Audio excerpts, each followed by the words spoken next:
వీడియోలో మీకు పచ్చి చెక్కల్ని ఎలా చేసుకోవాలో చూపిస్తానండి. ఒకే ఒక కప్పు మనకి వరిపిండి ఉంటే సరిపోతుంది. చాలా ఈజీగా చేసుకోవచ్చు. ప్రాసెస్‌లోకి అయితే వెళ్ళిపోదాం.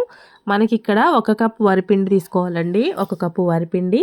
నేను చూపించిన ఈ కప్‌తో 1 కప్ వరిపిండిని అయితే తీసుకున్నాను. అలాగే కొంచెం సాల్ట్‌ని యాడ్ చేసుకోవాలి.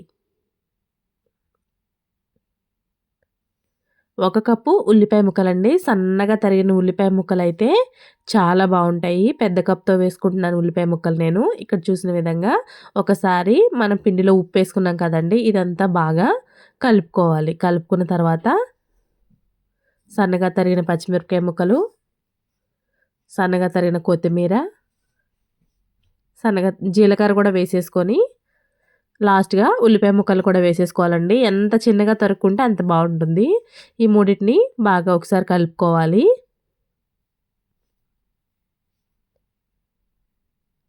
మొత్తాన్ని ఒకసారి కలుపుకున్న తర్వాత వాటర్ వేసుకొని కలుపుకోవచ్చు. చాలా బావుంటాయండి. అప్పటికప్పుడు టీ పెట్టుకునే టైంలో అప్పటికప్పుడు చేసుకుంటే కరకరలాడుతూ భలే ఉంటాయి అసల. గ్యాస్ ప్రాబ్లమ్ కూడా ఉండదు. ఎందుకంటే ఇక్కడ మనం వరిపిండి యూజ్ చేస్తున్నాం కాబట్టి ఎటువంటి ఇబ్బంది లేకుండా తినొచ్చు. పెద్దవాళ్ళతో సహా ఎవ్వరైనా సరే గ్యాస్ ప్రాబ్లమ్స్ ఉన్న పర్సన్స్ కూడా తినొచ్చనమాట. ఎందుకంటే శనగపిండి లేదు కదండీ. ఇక్కడ ఎటువంటి సోడాలు కూడా యూజ్ చేయట్లేదు.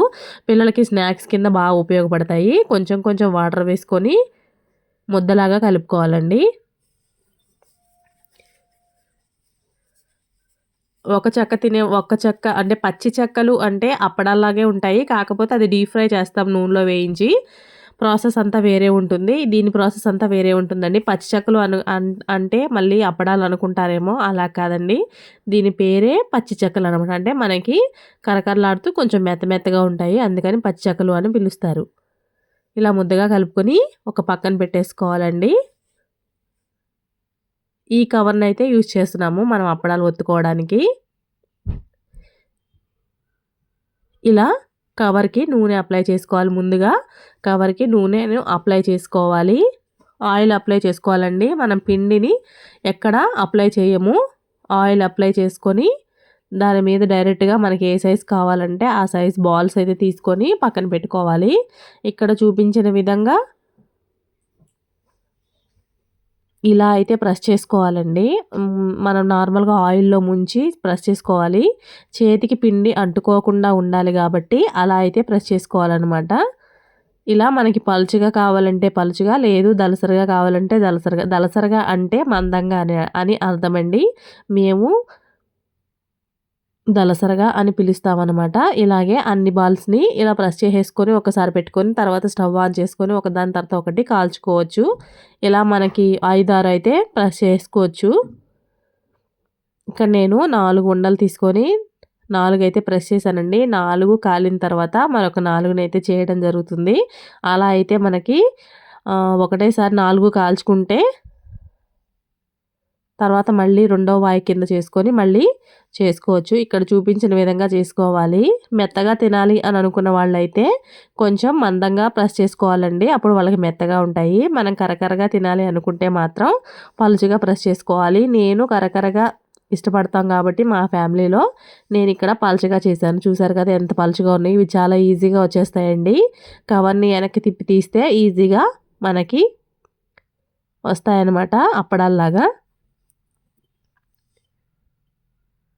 కవర్ పెద్దది తీసుకుంటే ఎన్నైనా ప్రెస్ చేసుకోవచ్చండి. మనం తీసుకునే కవర్‌ని బట్టి ప్రెస్ చేసుకోవడం అయితే ఉంటుంది. ఇలా ప్రెస్ చేసుకున్న తర్వాత స్టవ్ ఆన్ చేసుకోవాలి. స్టవ్ ఆన్ చేసేసి మనం ఎందులో అయితే వీటిని కాల్చాలని అనుకుంటున్నామో దాంట్లో కొంచెం ఆయిల్ వేసి ఇక్కడ చూపించిన విధంగా వేసుకొని కాల్చుకోవాలండి. ఆయిల్ ఎక్కువ వేస్తే కరకరలాడుతూ క్రిస్పీగా బాగా వస్తాయి. కొంచెం తక్కువ వేస్తే కొంచెం మనకి అక్కడక్కడ మెత్తగా ఉంటుందన్నమాట. మనం ఒత్తుకునేటప్పుడు కూడా సమానంగా ఒత్తుకోవాలి. ఇలా రెండు వైపులా బాగా కాల్చుకోవాలండి. పెనం అనేది బాగా హీట్ అయిన తర్వాత వేస్తే మనకి ఈ అప్పడం అనేది బాగా కాలుతుంది. ఇలా 2 సైడ్స్ తిప్పుకుంటూ బాగా కాల్చుకోవాలి. చూసారా ఎంత దోరగా కాలిందో? చాలా బావుంటాయండి. నిజంగా ఒకసారి మీరు ట్రై చేయండి. టేస్ట్ అయితే అసలు వేరే లెవెలు. అంత బావుంటాయన్నమాట. ఒక్కటి తినేవాళ్ళు కూడా 6, 7 కూడా తినేస్తారు. ఎంత తిన్నా తిన్నట్టు అనిపించదు. చిన్న చిన్నగా ఉంటాయి కదా సైజులో, ఎంత తిన్నా కూడా తిన్నట్టు అనిపించదు. మ్యాక్సిమం బాగా తినేవాళ్ళైతే ఒక 10-15 కూడా తింటారు. ఫుడ్ లవర్స్ ఉంటారు కదా, వాళ్ళు ఏదైనా ఇష్టంగా తింటారు కదండీ. అలాంటి వాళ్ళకైతే ఒక 10-15 కూడా తినొచ్చనమాట. ఇష్టంతో తింటాం కాబట్టి చాలా బావుంటాయి కరకరలాడుతూ. ఇలా 2 సైడ్స్ తిప్పుకుంటూ ప్రెస్ చేస్తూ కాల్చుకోవాలి దీన్ని. అప్పుడే మనకి క్రిస్పీగా కరకరలాడుతూ వస్తుంది. ఇప్పుడు దీన్నైతే తీసేసుకొని ప్లేట్‌లో పెట్టేసుకొని ఒకదాని తర్వాత మరొకటి ఫస్ట్ చూపించిన విధంగా అయితే కాల్చుకోవాలండి. క్రిస్పీగా కాల్చుకుంటేనే చాలా బావుంటాయి ఇవి టేస్ట్. అప్పటికప్పుడు చేసుకొని తింటే అసలు చాలా బావుంటాయండి. తక్కువ ఖర్చులో మంచి టేస్టీ అయిన చెకలనైతే మనం తినగలుగుతాం అనమాట. అది కూడా వరిపిండితో కాబట్టి ఎటువంటి డైజెషన్ ప్రాబ్లమ్ ఎట్లాంటివి ఉండవండి. ప్రతిదాన్ని ఇలా మనం 4 చేసి పెట్టుకున్నాం కదా, 4 కాల్చిన తర్వాత మరొక 4 అయితే చేసుకోవచ్చు. ఇది కూడా 2 సైడ్స్ ఇలా అడ్జస్ట్ చేసుకుంటూ కాల్చుకోవాలి. గ్యాస్ అనేది సిమ్‌లో పెట్టి కాల్చుకుంటే మనకి ఎక్కడా మాడిపోకుండా అంత బాగా సమానంగా మగ్గుతుంది.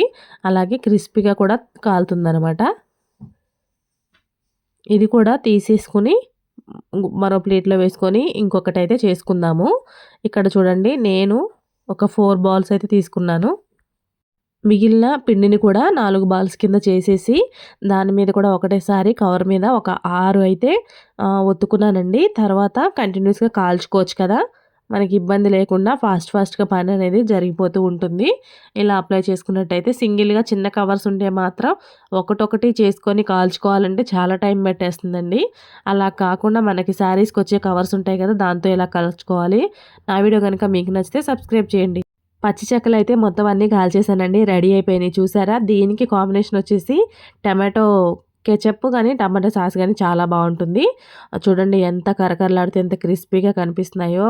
చూస్తుంటే మీకు కూడా తినాలనిపిస్తుందా? అయితే మీరు కూడా చేసుకోండి. ఈ వీడియో గనుక మీకు నచ్చితే సబ్స్క్రైబ్ చేయండి.